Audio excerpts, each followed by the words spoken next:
Hai, banyak orang yang mengaitkan psikologi dengan kesehatan mental dan jiwa seseorang.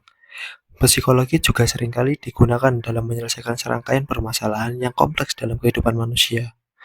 Oleh karena itu, memahami psikologi adalah hal yang penting untuk meraih kesehatan mental dan kesejahteraan hidup secara keseluruhan. Nah, kali ini akan ada 4 model teori psikologi yang akan dibahas. Yang pertama itu ada model psikologi medis. Apa itu model medis? Model ini sering juga disebut orientasi medis yang menyatakan bahwa gangguan kejiwaan mempunyai landasan biologis, termasuk fisik, syaraf, dan organik.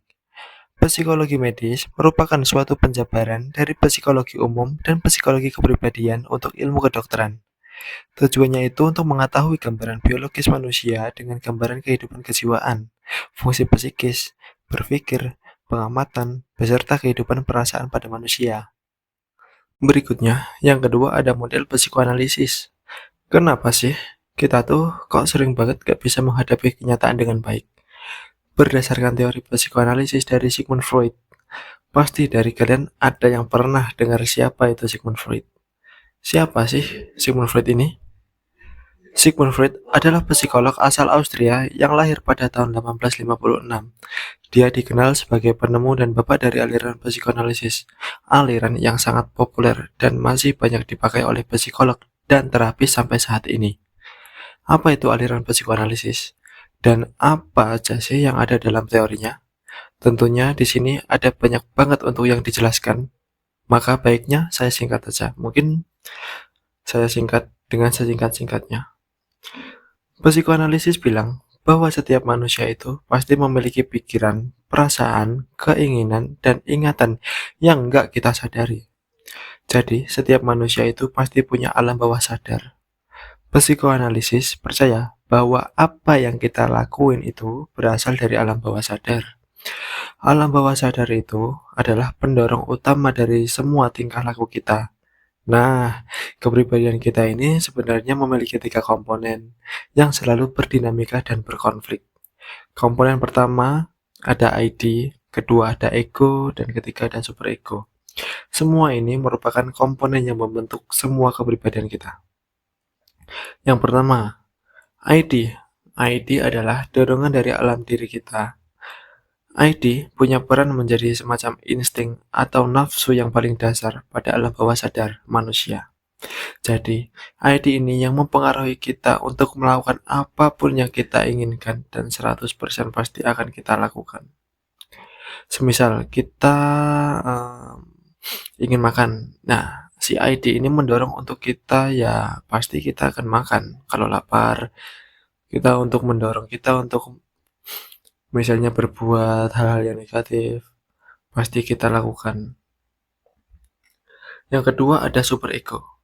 Superego adalah pikiran tentang apa yang benar dan apa yang salah.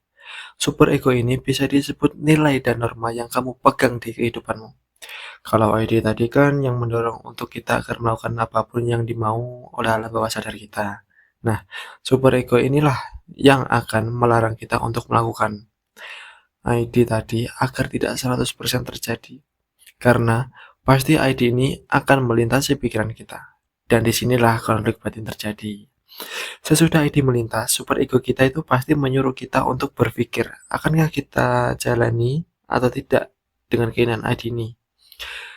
Nah, yang terakhir, yang ketiga ada ego, yang menjadi penghubung atau penyeimbang antara ID dan superego dengan penyesuaian dunia nyata. Ego inilah satu-satunya bagian dari kepribadian yang sadar atau yang kita sadari, yang dapat kita kendalikan dibanding 2 komponen yang tadi. Ego beroperasi sesuai dengan prinsip realitas, bekerja dengan cara yang realistis untuk memuaskan tuntutan dari ID, tetapi berusaha untuk sebisa mungkin menghindari konsekuensi negatif dari masyarakat. Ego mempertimbangkan realitas untuk norma sosial, etika, dan aturan dalam memutuskan bagaimana kita untuk berperilaku. Yang ketiga, ada model psikologi behavior. Bisa nggak sih kita mengubah perilaku kita setelah mengalami trauma atau kejadian buruk di masa lalu? Nah, ternyata psikologi asal Amerika udah pernah ngomongin tentang masalah ini. Namanya adalah John B. Watson. Dia adalah satu psikolog yang mendirikan aliran behaviorism. Beliau ini terkenal sebagai bapak dari aliran psikolog behaviorism ini. Aliran ini membawa perubahan besar banget buat psikologi ternyata. Bahwa teori Watson berbanding terbalik dengan teori Freud. Watson justru menganggap bahwa hal-hal semacam emosi, alam bawah sadar, dan semua hal yang terjadi di pikiran kita yang nggak kita bisa lihat secara langsung, itu sebenarnya tidak bisa kita jadikan dasar. Kenapa? Ya karena nggak bisa dilihat dan diobservasi secara langsung. Aliran behaviorism ini hanya berfokus langsung melihat dari perilaku. Jadi, hal-hal yang tidak bisa kita lihat kayak semisal pikiran, emosi, alam bawah sadar, dan sebagainya, itu dianggap bukanlah ilmu psikologi menurut Watson.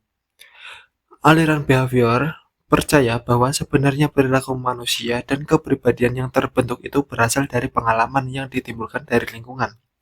Jadi gampangnya gini, kita itu nggak ngedapatin perilaku kita dari faktor genetik ataupun dari faktor apapun itu. Tapi dari pengalaman yang kita dapat pas kita berinteraksi dengan lingkungan. So, jadi nggak ada tuh bakat yang kita dapat bawaan dari lahir atau bakat dari gen yang ngaruh ke perkembangan manusia, perilaku kebiasaan, dan kepribadian kita. Kalau menurut teori behaviorism itu hanya terbentuk dari pengalaman kita dengan lingkungan. Yang terakhir, ada model psikologi humanistik. Sebelum menjelaskan, mungkin kita bisa mengebahas sedikit nih tentang Abraham Maslow.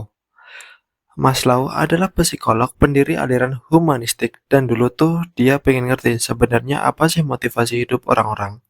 Akhirnya dia mencari tahu tentang hal-hal apa saja nih yang bisa ngebuat hidup seseorang untuk bahagia dan apa yang bisa dilakukan untuk mencapainya. Nah, Maslow itu menganggap ilmu psikologi bisa menjawab pertanyaan-pertanyaan itu yang sebenarnya waktu itu mungkin belum bisa terjawab oleh ilmu-ilmu yang lain. Lalu Maslow memutuskan atau mencetuskan teori hierarchy of needs atau Maslow Pyramid of Needs. Bisa dilihat di gambar bahwa teori ini digambarkan sebagai piramida dengan 5 level kebutuhan manusia yang perlu dipenuhi supaya hidup bahagia dan sehat secara fisik maupun mental. Untuk bisa lanjut ke level yang lebih atas, kebutuhan di level bawah itu sedikit banyak harus terpenuhi terlebih dahulu. Kenapa? Karena di level-level bawah memang paling dasar untuk bertahan hidup. Nggak 100% tercapai juga nggak apa-apa. Asal orang tersebut sudah cukup untuk mereka bisa naik ke hierarki yang selanjutnya. Mulai kebutuhan yang paling dasar di level paling bawah yaitu kebutuhan tubuh. Bisa makanan, minuman, istirahat, tempat tinggal, dan lain sebagainya.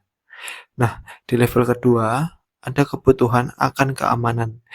Kita perlu ngerasa bahwa kita bisa melindungi diri kita dari ancaman. Kebutuhan di sini misalnya kesehatan, keselamatan, atau keamanan secara finansial. Biasanya untuk memenuhi kebutuhan ini itu seperti nyari kerja, menabung, bayar asuransi, dan lain sebagainya. Nah, Maslow menyebut di level 1 dan 2 sebagai basic needs atau kebutuhan dasar. Selanjutnya di level ketiga ada kebutuhan sosial, yaitu kebutuhan akan cinta dan penerimaan dari orang lain yang bisa ngemuasin kebutuhan ini. Biasanya adalah keluarga, teman, pacar, komunitas, dan lain sebagainya. Di situ kita naik lagi ke level 4, yaitu kebutuhan harga diri. Yaitu biasanya ingin mendapat apresiasi atau hormat dari orang lain. Untuk memenuhi kebutuhan ini bisa kita jalankan misalnya memenangkan perlombaan, jadi terkenal, karir yang bagus, dan lain sebagainya.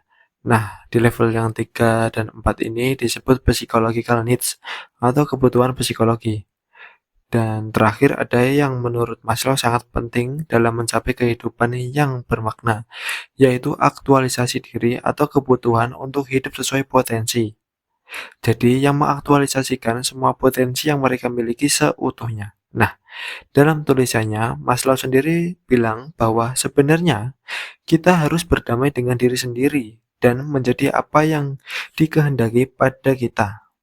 Dengan kata lain, orang tuh harus tahu dengan apa yang pengen dilakukan dan mendalami hal yang pengen dilakuin gitu. Selain dikelompokkan menjadi kebutuhan dasar dan psikologis, Maslow juga mengelompokkan kebutuhan-kebutuhan ini itu berdasarkan motivasi kita untuk mencapainya. Jadi gini, 4 kebutuhan bawah seperti kebutuhan tubuh, keamanan, cinta, dan kepercayaan diri itu termasuk dalam kategori kebutuhan yang didorong dengan adanya rasa yang tidak puas. Rasa bahwa kita itu kekurangan sesuatu atau singkatnya rasa takut dan cemas. Puncak paling atas atau aktualisasi diri dikendalikan dengan perasaan di mana kita itu ingin hidup sesuai dengan potensi yang kita miliki. Jadi tujuannya tuh nggak hanya merasa aman aja, tetapi juga untuk merasa puas karena udah mengembangkan potensi kita. Seperti itu.